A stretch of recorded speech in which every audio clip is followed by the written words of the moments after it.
Thank you all for joining today. I want to spend the next few minutes talking about pen test and pen test reporting.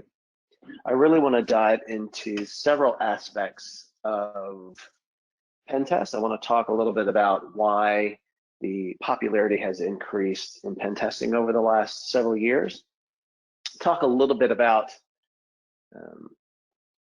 what we want to see in a pen test and how we want to scope it out. Then I want to talk about reporting and what makes a good pen test and what value we can actually derive from a pen test. Before we get started, just a little bit of background on myself. So I've been doing application security for about 20 years now.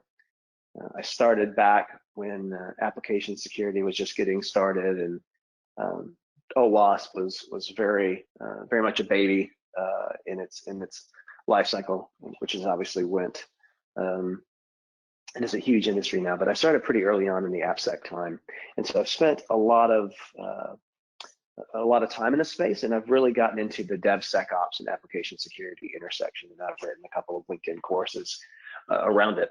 And then over the last 5 years, I've also begun to do more work in the cloud. And so I've started a couple of cloud security departments at the last few places I've worked. And then I've also been a CISO and a field CISO at a couple of companies as well, and then a advisor at various companies and enterprises on the topics of security. So kind of doing a little bit of a history on pen testing. Pen testing used to be a lot simpler and not quite as popular maybe 15 or 20 years ago, and that's because we lived in a little bit of a simpler world. So back when I was doing security at the beginning, we really focused on the perimeter. We looked at firewalls and IPS, IDS, and things like that. And that's really kind of, for the most part, that's where security kind of stopped. We really focused there. But over the last several years, we've really underwent a digital transformation in the IT world. And we are building more websites for our customers. We're collecting more data. We're sharing more data. And so we're taking these old processes that we've had internally and we're digitizing them. And there are whole companies that are founded around digital transformation. There are departments inside of enterprises that deal with digital transformation.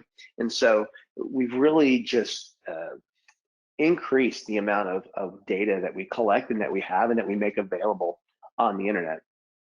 And then to kind of put it on top of all that, cloud has really increased exponentially. We have entire companies that are taking their data centers and moving out of data centers and putting it all in the cloud now, and that is a huge factor from a security perspective. Data centers are not as popular as they were, and everybody wants to move to the cloud to take advantage of the many features and security features and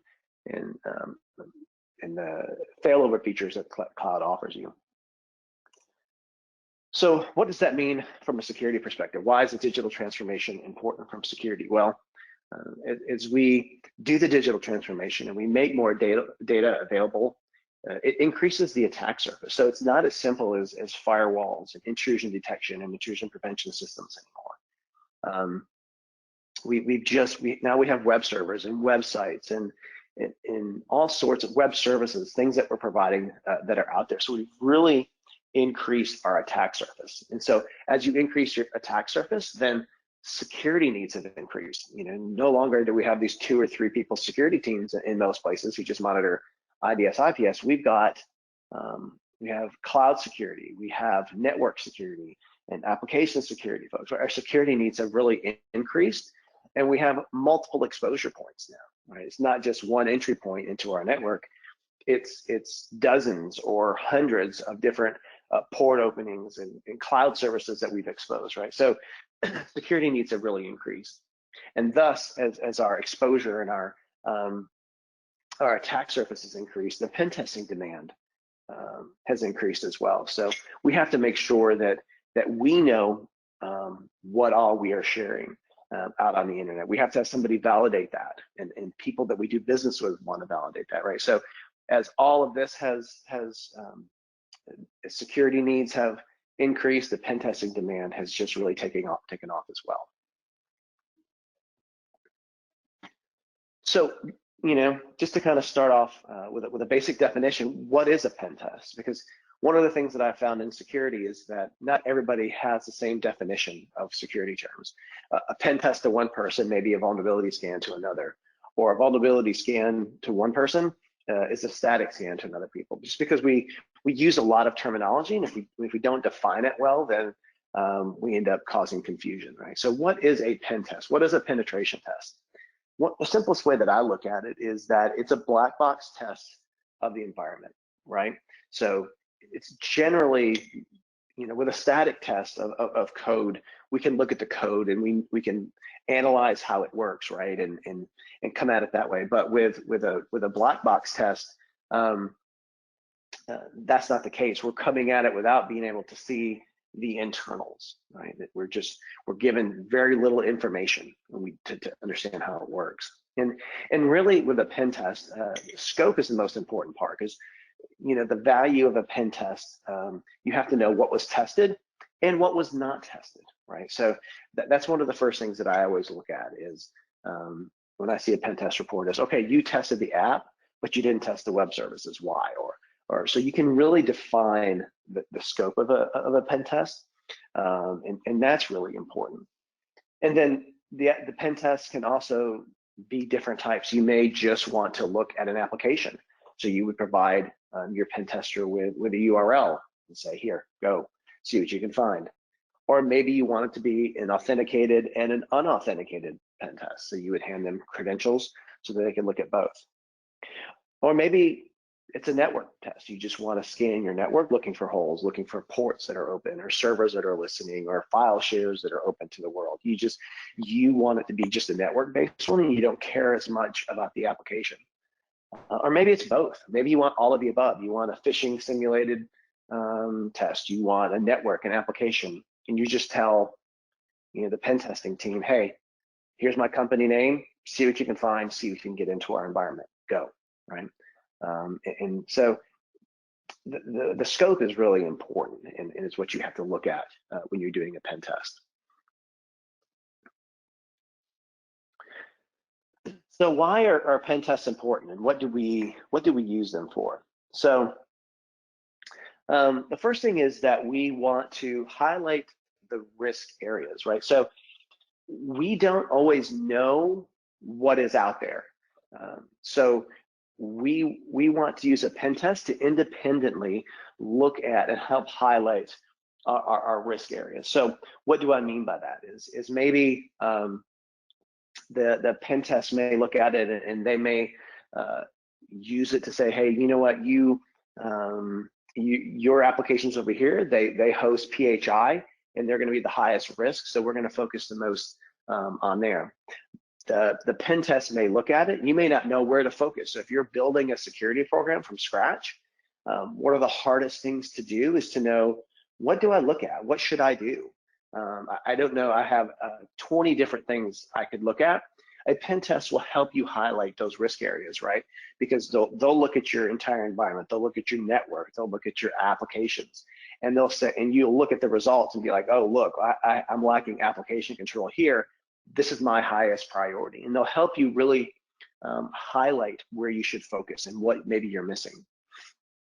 They'll also help you verify your security processes. So this is one of the most valuable pieces I find with a pen test. We all, I've built application security programs and cloud security programs. And the fact is, you just miss stuff sometimes, right? You'll miss an application. You think you have your application, you think I have 15 apps, and then you find out you have 5 more you don't know about. Or maybe there's a part of your application that you're not doing security testing on that you thought that you were, right? So you can use the pen test to independently validate that your processes, your security testing processes are working like you expect them to work. Analyze vendors. So One of the hottest areas of security these days is governance, risk, and compliance, GRC, right? Third-party reviews, fourth-party reviews. If you look at a lot of the breaches that have happened, it's not necessarily because an enterprise's security has failed, but one of their third-party or fourth-party supplier security has failed and allowed them to get into their environment that way, right? So one of the big things that we can do, and I spend a lot of my time doing this, is talking with the vendors. I come at it from both sides, right? So I get questioned when we're selling a product, and then and when we are getting ready to buy a product, I question them as well. And so pen tests are a way to validate your vendors and say, all right, you're telling me that you do application security testing, but you need to show me that, right? And an independent third-party pen test is how they can do that. So a good pen test report is a validation tool that you can use when you're doing your analysis. And then finally, mergers and acquisitions review. So whenever I work for a company and we're getting to do we're going to merge with another company or we're going to acquire a company, I always require an independent pen test of their systems, right? It helps you know the last thing that you want to do is purchase a company and then have to spend $5 million to get them up to speed from a security perspective, unless you know that going in, right? So a pen test is a really good way to be able to validate that and know what you're in for when you buy a company. And so this is one of the things that I always require whenever we're getting ready to do an acquisition is get an independent pen test report. It can really be valuable to help you know what controls may be lacking and where you should focus after the M&A is complete. So what's in a pen test report? So the first thing that should be in any pen test report is an executive summary, and there's a few reasons for this. One is sometimes when you send this to the leadership, they just want to know, give me the bottom line, right? What do I need to care about? They're not going to want to look through all the technical details of how a particular exploit was found or anything like that, right? That's all in the next 20, 30, 40 pages of the report. What they want to know is just give me the bottom line. Do we have anything critical that I need to worry about? Do we have anything high that I need to worry about? Bottom line it for me, right? And that's one of the reasons you need an executive summary. The second reason that you need it is because sometimes when you need to share your pen test report, you don't want to send a company your entire pen test report. Like if somebody's doing a due diligence on you because they're going to buy your product, most of the times companies don't say, here's my full pen test report that somebody did, right? An executive summary gives you something that you could give a third party to say, here, I have this done. It was by an independent party, and here it is, without providing all the details, right? So that's another reason an executive summary is important. So what's important inside? What should you look for inside a good executive summary? One is that it's concise. So if you have an executive summary that's 5 pages, not going to work, right? It should be a 1-pager, and it should be clearly written. It should be concise and to the point to say, here's what we did, here's the quick scope of what we did, here's how many issues that we found, and then any recommendations that you may have, and be done, right? So when you talk about what was found, just say, here's how many critical, here's how many high, here's how many medium, here's how many low. Don't go into, all the nuts and bolts of, well, we found 5 cross-site scripting and 2 SQL injection and 3 session manipulation issues. Don't go into that level of detail, because the executive that's going to be reading this won't understand that, right? And then the security person will be left trying to explain to a C-level or a VP what a cross-site scripting is, and then why it may or may not be important to your app, right? So just leave it at very high level of how many criticals, highs, mediums, lows that were found. mention what was tested and mention what wasn't tested. I didn't say that here, but conversely, talk about if there's something that was left out of the scope, that can be mentioned too. But talk about what was tested. Talk about we tested X application, and we tested it both authenticated and non-authenticated. We did not test the network as a part of this, so on and so forth. Really lay out what the scope was, so that everybody knows and is on the same page with what was tested, what wasn't tested, and why certain items were left out of the scope. And then finally, talk about how did you do it, right? So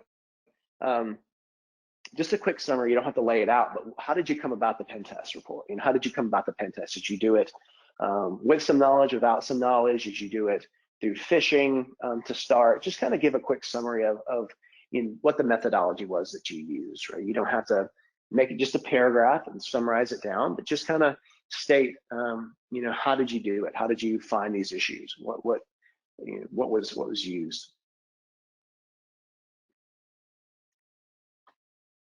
The second thing that I like to spend a little bit of time on in a pen test is the methodology. There are a lot of different frameworks that you can use when you do a pen test. So just talk a little bit about what methodology was used, right?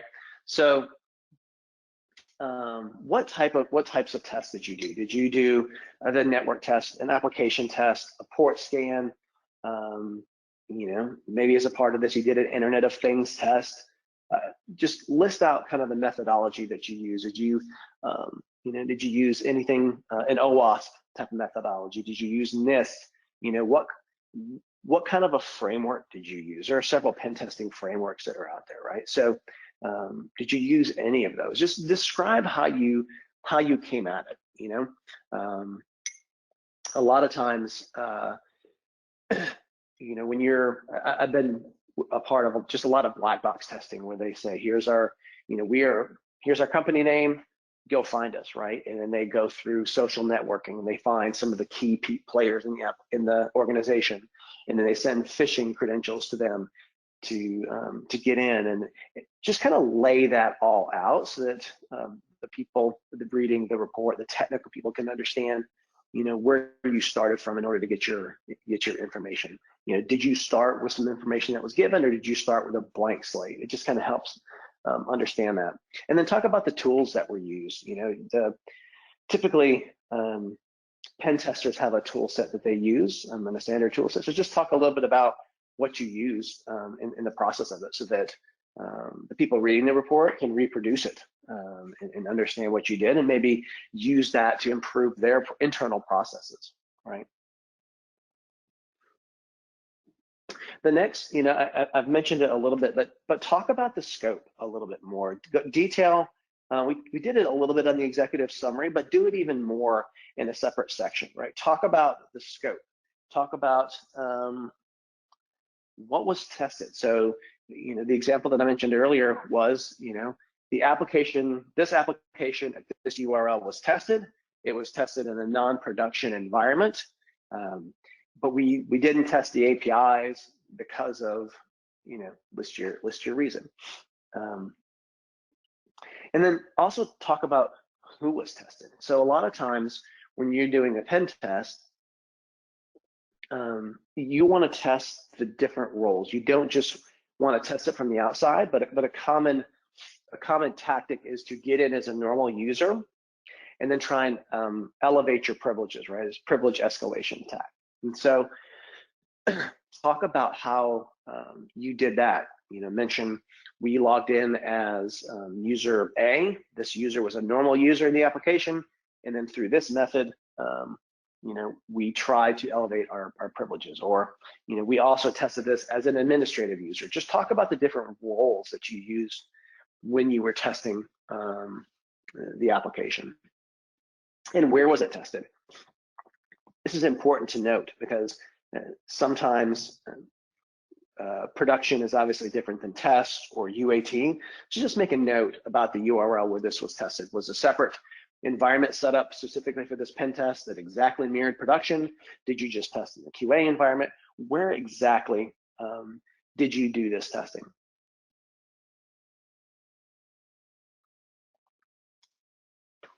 And finally, results. So at the, afterwards, after we've gotten all the other things out of the way, let's talk through the results quite a bit. So talk about the severity of what you found. And this is a pet peeve of mine in pen tests. When we're writing a pen test report, we like to say, oh, this is cross-site scripting, this is severe. This is SQL injection, this is severe. And that's true, but I think it's more helpful when we give a little bit of context around it. Meaning, if it's a SQL injection error, that's obviously bad. But if you have, in order for that SQL injection to be exploited, if the application is whitelisted so that only certain people can get to it, and you have to log into the application using SSO, and you have to be an administrator to get to the page where SQL injection is exploited, is it truly a critical, right? So when you're looking at the severity of what is found, I would just say add a little bit of context to make sure, just don't immediately say it's critical because it's a SQL injection, right? And so list the severity of what you find, talk about that. Mention detailed repeatability steps, right? So make this a learning exercise for the people that are reading the report. So,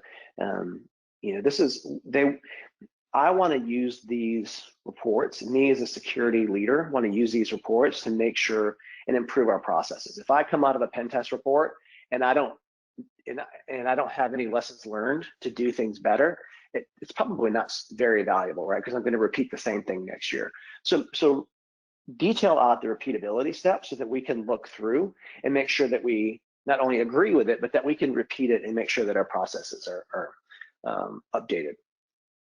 And then mention suggested remediation for us. So don't just say, here's the problem, here's what we did, but mention a suggested remediation. How can the person fix this, right? Is it a matter of using of whitelisting characters?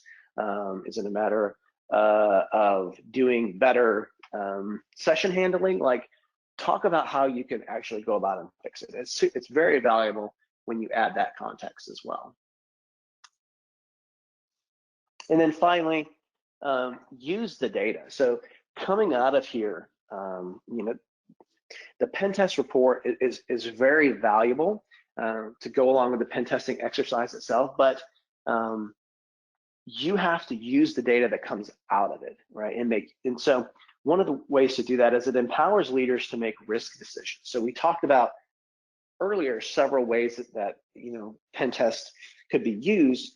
A good pen test report will allow executives to say, here's where we need to focus. So this year, because our pen test showed that we have some application issues, one of our priorities for the year is going to be getting a better application security program in place, right? Or we can see that we were way too easily phished. So we need to have better user awareness program in place. Use it to help make risk decisions. Another example would be with M&As, right? So if you're going in and you're doing an M&A and you're like, yes, we're going to acquire this company, let's do a pen test. The pen test comes back showing that they've got some work to do. Use that as a way to know what you're getting into. Know, okay, we're going to buy this company, but we're going to have to do about $3 million worth of work to get it up to our standards, right? Those are the kind of risk decisions that you can use that you can make from a pen test report.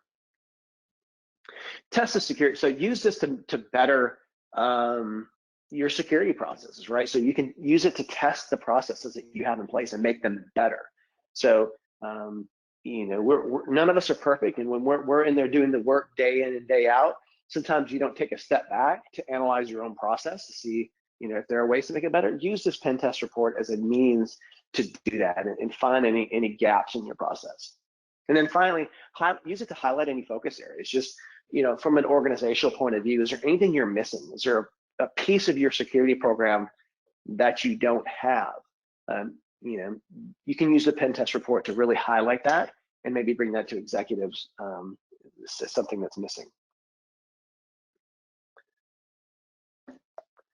And that's what I have from a content perspective. So thanks everybody for listening, and now take some questions.